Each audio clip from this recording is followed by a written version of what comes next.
Television was another game changer, Mr. Bachchan. And we've spoken about it before. I want to know whether when you came into television, you wanted to be a game changer or whether it was pure necessity. Because there is a quote of a blog of yours, I carried it with me. This is what you said. You said, talking about 2000, you wrote this in 2010. You said 10 years ago in the year 2000, when the world was celebrating a new century, I was celebrating my disastrous fortune. There were no films, no money, no company, and a million legal cases. When KBC happened, Mr. Bachchan, you also had a lot of people telling you, don't do TV. TV is a no-go area for a big star. Did you do TV?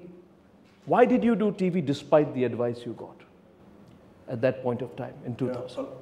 Because it's huge risk. Yeah, a lot of that has got to do, of course, with my circumstances at that point of time. As you rightly say, there were many disasters that happened, but rather than cow down to it, I just felt, what is it that I can do? Okay, I can't do business, I can't run a company, my films are not doing well, what should I do? And I just felt that if I'm an actor, I should, continue acting in whatever capacity. It's a very difficult decision to make for an actor when he is past his prime, when he's no longer playing the leading man, and there are no producers that have interest in you.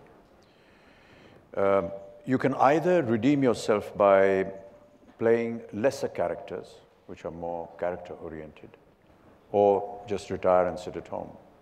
I couldn't do the latter because of my circumstances. When television came, everyone said, you are reducing yourself from 70mm screen to a 25-inch screen, and that's, like committing harakiri. But as I said, my circumstances were such that anything that was coming my way, I was happy to accept it. It's just fortunate that something that I did, I began to enjoy as well. I love the idea of meeting contestants across the hot seat, knowing about their lives, knowing about their conditions, their circumstances, and in some manner, in some very small manner, be able to assist them in perhaps changing their life by giving them an opportunity to win a lot of money. I never thought that this would be such a big success, and I still don't. I'm now in its 12th year and still hosting the game show. Just a couple of days back, I completed 500 episodes of it. And I guess if they ask me to carry on, if they ask me to carry on, I shall continue to work in that. You feel you inspire people when somebody's sitting next to you, you look at them in the eye, you hear their personal stories. And they say the thrill is of meeting you. A lot of people on the phone, the way they react. Well, I think that they're just being polite about it. I don't think so. But really, with the hope perhaps that, I'm going to throw a nice question which they can answer. But I feel that truly they are the ones that, come with a hope and expectation that their life will change. In many ways, I look upon KBC and Kaun Banega Crorepati as a life-changing experience. That truly is the game changer, because the contestants come from terrible backgrounds and with a lot of hope and expectation. Mr. Bachchan, a game changer is also resilient through ups and downs. And then when you look back, you say that my bad experiences will set the stage for something else. You launched ABCL. You had a huge, ambitious plan. You were India's first corporate movie-making company. And from 96 to 99, the graph went down. Till 99, it was disaster. You were followed by creditors. You've written about it. You've been frank about it. I just want to know that when your career was taking off again, you need not have started AB Corp again. In 2001 or 2002, in that period, you started it again.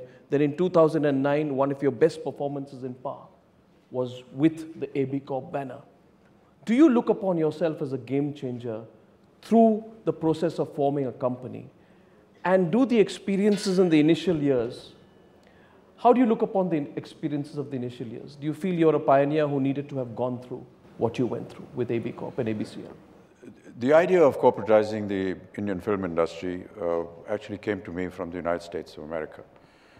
During my various trips there, which were purely on a holiday, I used to keep getting letters from various corporate companies, Warner's, Sony, wanting to meet.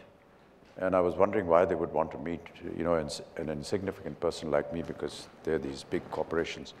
But I did, in fact, go across and meet them once, and I was shocked to find that they had a complete research on what the Indian film industry is about, who I was, what I'd done, and not just me, every other person connected with cinema in India.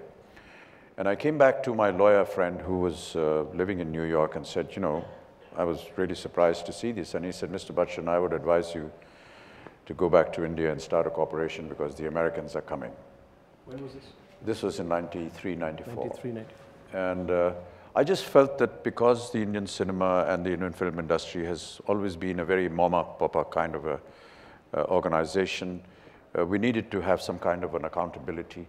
We needed to put things in order. And that was really what the intention was. But never having done business earlier on, I was not accomplished enough to run a company. And yes, we faced a lot of problems and disaster. I just felt that a corporation that bore my father's name, I would not allow to die. And that was the main intention why I wanted it to survive. So I worked hard at it. Fortunately, KBC came at the same time, and I was able to take care of all my creditors, paid back everybody, actually went to their homes personally and said that, you know, I owe you money and here it is. I felt good about that. And once we were free of all our creditors and debts, we started off again very small, and I'm happy that we are existing. Would you say you're the game changer? I think you're the game changer for the Indian film industry. In that sense, Mr. Bachchan. Go on, don't underplay yourself again. You are. It's very difficult to be at a function like this where the theme is the game changer and not talk about it. You know I'm not. You know I'm not known to flatter people. Yes, I know. mean it. But if you look upon it that way, Arnab, I will believe you, and Thank you. I shall thank you for your kind words. But I've never thought about that in that manner. Well, Mr. Bachchan, you push yourself. You know, when you relaunch, I think you were 58 or 59, Mohabbat, and then Aks, and you know, Black. Your best performances have happened in your 60s. I think that's why you're the greatest game changer. My question to you is, what keeps you pushing yourself? Firstly, I think the leading men of the Indian film industry have a very limited scope for performance because they're leading men. They either fall in love with the leading lady or find some kind of an obstruction there and eventually win her over and ride off into the sunshine. That's it. But for character roles, you know, there is a lot more variety. We get to play a 13-year-old progerious, stricken child, or an alcoholic professor who teaches blind and deaf students. There's a lot of variety. And I think that these are very interesting phases for any actor at this stage of his life. To say that I've been pushing myself, I don't know. I just feel that I read somewhere that the human uses just 33% of his brain in an entire lifetime. I'm just trying to make it 34. Mr. Bachchan, I want to thank you for your time. Truly a game changer for the century. Let's have a round of applause for Mr. Bachchan. Thank you very much. Next week on The Game Changers, we bring you a visionary and a director par excellence, Shekhar Kapoor. I've never really imagined myself as a game changer. I've never paused. I've never thought about it. You know, you define yourself, you confine yourself. And life is all about not confining or defining yourself.